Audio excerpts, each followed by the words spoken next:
In this video, we are going to be going over how to win the Winter Express LTM. During the course of this video, I'm going to be showing you the best legend to use, how to capture the train, I'm going to show you how to defend the train, and then I'm going to show you where to land, and a couple more things. But quickly, if you enjoy this video, or you'd like to see more tips and news and leaks inside of Apex Legends, subscribe to my channel. I am Alarmix, and let's get into the video. So to start off this video, I want to show you where to actually land when you're playing Winter Express. Sometimes when you're flying into the game, it can be a little bit confusing where to actually go. Should you land on the train? Should you land on top of the skyscraper? And my general rule is that you should land close enough to where if someone starts capturing the train, like if a squad lands right onto the train, you're close enough to actually contest it. So if you land in Capital City, there's actually this really good building to the side of the actual train station. I find this building pretty good to actually try to pick people off before you zip line over. There's a pretty convenient zip line just sitting there that will direct you right to the train, which is pretty convenient. I have tested all of these landing spots for myself, and I'm giving you guys what worked for me. I have played this mode actually quite a bit and have found quite a bit of success with these spots that I'm going to be telling you. For the spots outside of Capital City, and I'll be showing you guys on screen, of course, I want you guys to land in this area by the mountain. I believe, in my opinion, that this is the best spot to land. There's a building on the opposite side of the train that can be okay to land at, but with this mountain, you can get a couple of different options to where actually to go. Like, you can flank from a different couple of positions, but also most importantly, if a squad is already on the train, or if a squad lands on the train and they start capturing that train, you can contest that pretty easily. Also, there's some railing by the train which gives you high grounds to the people that are right on the train. On the refinery, I guess I haven't found a really solid spot, but I guess the best that I could find is if you land on the roof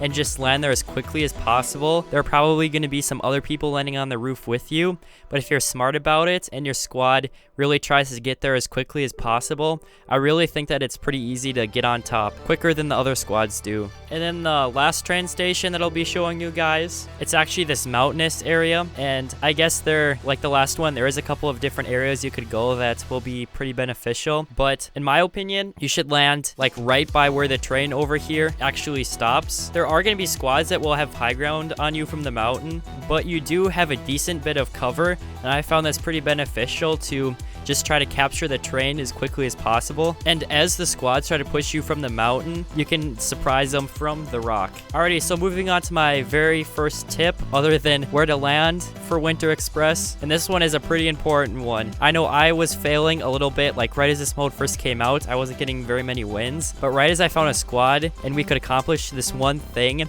we were just dominating. Like, this gameplay on screen came exactly from this thing. And this tip is holding hands. So there's a difference between sticking together and actually like holding hands, because when you're pushing the train, there are people who can peek out from certain windows in train and can get certain angles on you, and if you aren't like right next to your teammates, you're not going to be able to see the guy like your teammate can. And I have found that it is super beneficial if you all have a designated guy that you follow, and you follow him all of the time, and you just practically hold hands with him, no homo. So now for a minute or two, I'm going to focus on how to actually push the train and get onto the train. And this tip is a little bit obvious, you'll see it in a lot of videos, and this one is to actually third party the train. It might not be always a great idea to, right as like the game is starting, to just go fly in and fly onto the train, because you'll get pushed by two squads. There is an exception for this, and I'll talk about it a little bit later. But when you get into a match, or you're just respawning and flying in, it's a pretty good idea to attempt to make the other two squads fight and then to third party. But if you can't make this happen, if there is one squad that really has a stronghold on the train, you should try to work with the other squad to actually get that squad off of the train. And I feel like this is really opinion based, and I'll get kind of roasted in the comments for this,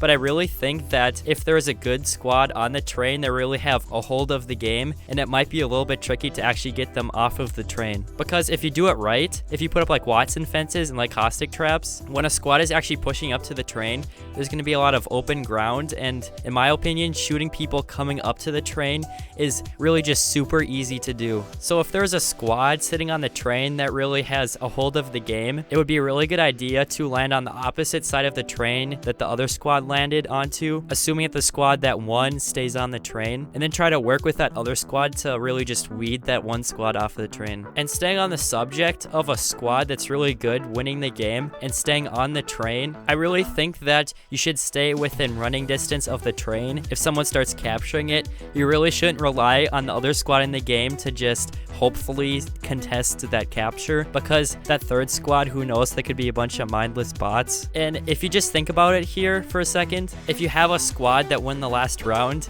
and then they go on the train and then they capture the train again, that means that they won 2 rounds in a row and the whole entire game could pretty much be over for you. So yeah, anyways, make sure you're within running distance of the train if it starts to be captured, just to sum that up. So once you guys actually get to the train, I think there are a couple of really important things that you should really take to your advantage. So whether you're defending the train or attacking the train, if there's a squad on one side of the train and you're on the other side of the train, don't just try to push straight up that train. I see it so often and it makes me a little bit mad, because as long as you have one teammate sitting on the train, you can actually go around the train. I mean, you can get off the train, go to the side of it, and you can get some really nasty flanks on the other players. Don't think of the train as so much of like a 2D train, you know, that you just have to stay on the train and push straight up it. You can really get creative and move around the train. And also, this leads into my next tip: go on top of the train. People generally, at least from the noobs that I've played against, they'll expect you to push straight up the train.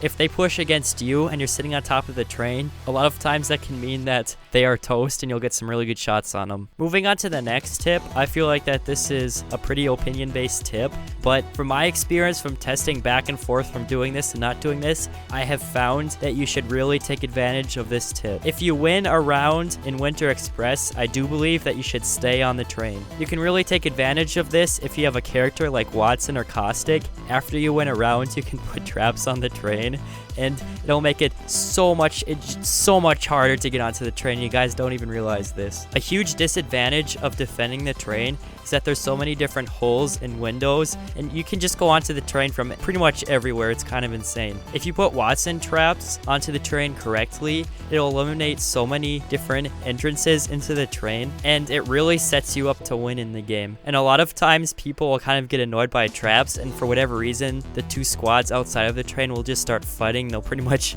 win the round for you. But defending the train after you win the round, that's just my opinion, and from my testing, it has worked very well for me. Alrighty, and moving on to what happens if you get onto the train, you win the round. Now, how do you defend it? So, like I was talking about before, if you use Watson or Caustic, you know, that's very helpful. But I do believe that there's another thing that you can do that is super beneficial. So another thing other than all of the entrances that makes it so hard to defend the train is that actually everyone will just nade the F out of the train, and it's kind of insane. You'll just be sitting in there trying to defend the train. All of a sudden you'll have 2 thermites just go right under you and just start burning you. You know, it's kind of a mess. So I think a way to help avoid this, there's actually 2 ways. Is one, you can sit on opposite sides of the train. Your squad can actually spread out on the train. If someone on one side of the train gets attacked, you know, the other 2 players could go over and help out. But it really helps spread out the players, so your entire team is getting just damaged from 1 grenade. But also, there's another thing that you can do, which is super overpowered. Okay, so if you have someone on your team playing Watson, they can put traps all over, and I can show you some locations of Watson's traps. It's kind of insane.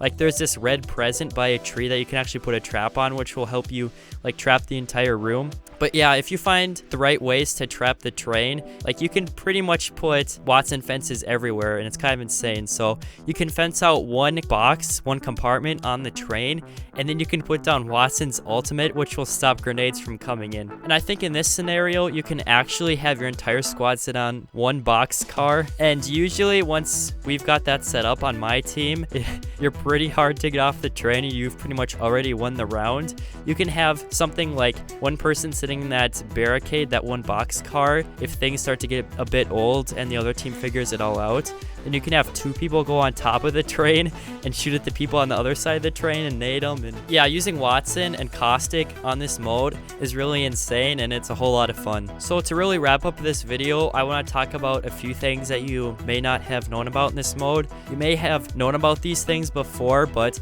there's a good chance you didn't know both of these things. So the loadouts on the characters, there actually isn't brand new loadouts for each individual character. Like the guns and attachment combos aren't completely fresh. They actually just take one loadout from one legend one day and move it to another legend the other day, which means that you can actually find a really good gun combination that you really like in the Winter Express LTM. So my favorite loadout, at least, you know, just according to my play style, it doesn't have to be yours, is the flatline with like the blue mag, then the gold hop up, which gives you the option of single fire, and also the hollow, and then the P20 with the hammer point rounds. I find this super useful for mostly close range engagements and also some mid range where you can beam them with the flatline. You also have the option to use single fire for long range, and then once you get an enemy pretty low, you can pull out that hammer point P20, and if their armor is off, you know, you shred them in like 2 or 3 shots. It's kind of insane. But yeah, there are a lot of legends and loadouts in this mode that are pretty good, and I'd like to hear your guys' favorite legends and loadouts in the comments below,